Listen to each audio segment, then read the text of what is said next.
We want some more energy today. I'm after 2 coffees. I'm hyped. We're ready. Ooh.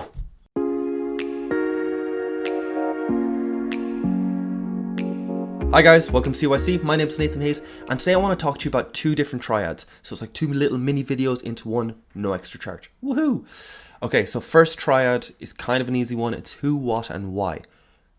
It's especially profound though, so give it a moment. Okay, who are you?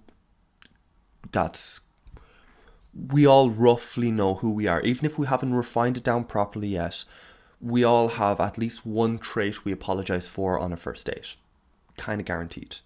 Then your what tends to be kind of straightforward. Like, what do you do?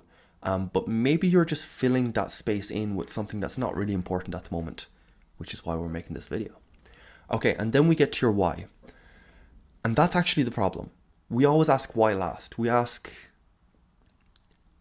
And like, it's fair enough. It's the most difficult question to answer because it's not exactly tangible. So the second triad is going to help you explore what your why is. But this first triad, remember it, who, what, and why.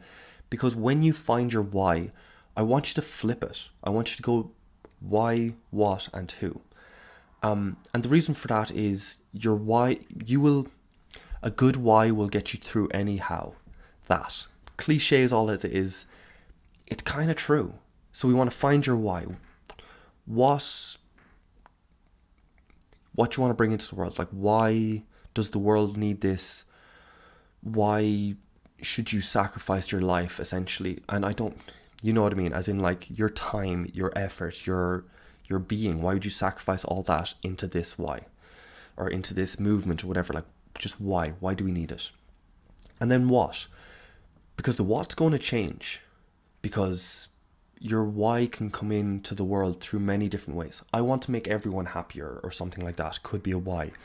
And you might say then that the what could be, okay, I need to make people stronger. I need to make people talk more freely with each other. I need to make people laugh. I need to make people, like, whatever. There's a few different faces, and maybe one of them gets shut down.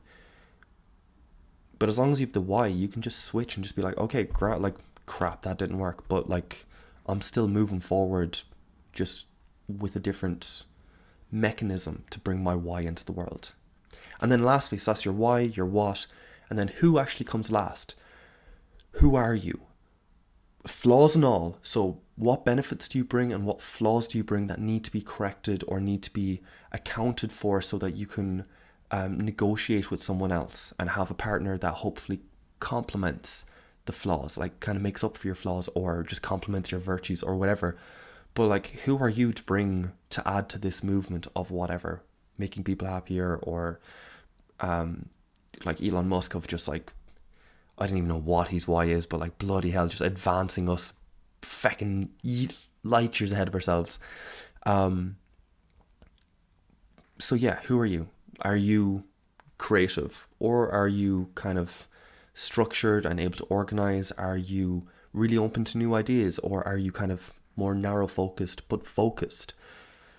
Every virtue has a drawback, so you need to know yours, or you need to offer yourself honestly to your why and say, I want to bring this into the world, and this is the body that's going to be working for it, and unfortunately it works in this particular way, and we're going to just try and optimize that. Okay, so that is too long spent on the first triad, but hopefully you got something from it. Second triad, which is exploring your why, is makers, servers, and sellers. This is a way of conceptualizing basically any job, but it doesn't conceptualize the job. It conceptualizes the person in the job. So you might think, just kind of off the cuff, that a maker is like a builder or whatever. A server is a barman or something like that. And a seller is like retail or something. Okay, well, it's not. Think of a chef. You can have a maker chef, which is someone who just very focused on their craft, very, like, the food's just immaculate. So that's a maker chef. A server chef you might kind of intuit would be someone that gives you an experience, serves you like it's what comes around the food, such as the presentation or such as the tradition or the placing, the actual place itself or whatever. But there's an experiential part to it, whether it's eating in the dark or there's a few kind of odd ones, whatever, which awesome. And then you have your cellar, and your cellar chef is essentially a brand. It's Gordon Ramsay or Jamie Oliver or whatever, and you're going there because there's social currency to going there, because they're a named brand, they're a thing, such as same with designer clothes and all the rest. It's you're recognizable, or the brand is recognizable, and therefore you kind of inherit or you get some of that social currency, something like that. But also there's think of your movies or something like that. If you think of Tim Burton, no matter what genre he goes into or what kind of area he goes into, a Tim Burton movie, because he has a brand. He has just a twinge, a little way he skews it, and you're just yeah, that's Tim Burton. And it could be the same for a chef, where it's it always has a hint of spice, or it always has, everything's always organic, or everything's always just really fresh and juicy, or whatever. Not always. Maybe it's just a color palette that they always tend to use, orange and purple or something like that, or orange and black. They're really Halloween inspired, all year round. Could be that. So regardless, the job doesn't make this. It's the person that makes it. And it's really important. So kind of ask yourself, which one do you tend to fall under? And by the way, all jobs, everything will have all three to a certain degree. We just want to find out what you prioritize, which one kind of comes first for you. And it can change between different things. So maybe with food, it's the service, it's the presentation of it. But maybe with I don't know, carpentry or something like that, when you're making something, maybe then it's all about making it and making it last and making it just good quality or something like that. So it can change in different areas of your life. So do you see how powerful that perspective is? And it doesn't really necessarily have to be used or have to be applied to your job. It can be applied to your social situation or anything else. It's with your friends. Are you a maker? Do you build them up? Do you help them create who they are? So if they're if they have a passion project and all the rest, are you the guy that you're just yeah, you can do it, or whatever? Or are you a server where you, again, give them an experience where every other day they're a warrior, they're going to war, they're doing their project.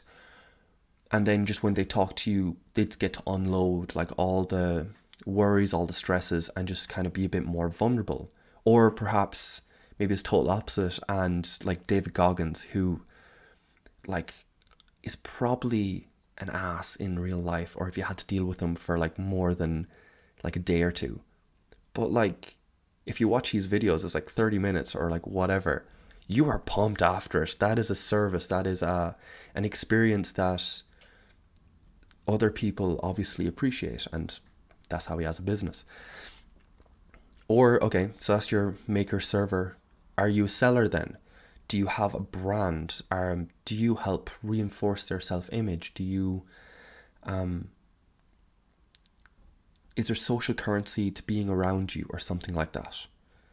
That could be the social situation. Again, all of it's going to have all three, but which one is prioritized at any given point? And there are millionaires in all three categories. Each of them kind of has equal value.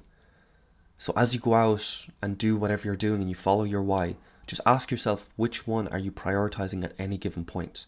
And it might just kind of help you refine down exactly what you're trying to offer, what you're trying to bring into the world, and just kind of give you that solid why that just makes you unshakable. Hopefully. That's what I hope for anyway. So yeah, that's it for today, guys. Hope you got something from it. Hopefully this kind of gives you, even if it's just a roadmap to explore your why, that'd be pretty good. So that's it for today. I will see you tomorrow, and have a good one. Bye, guys.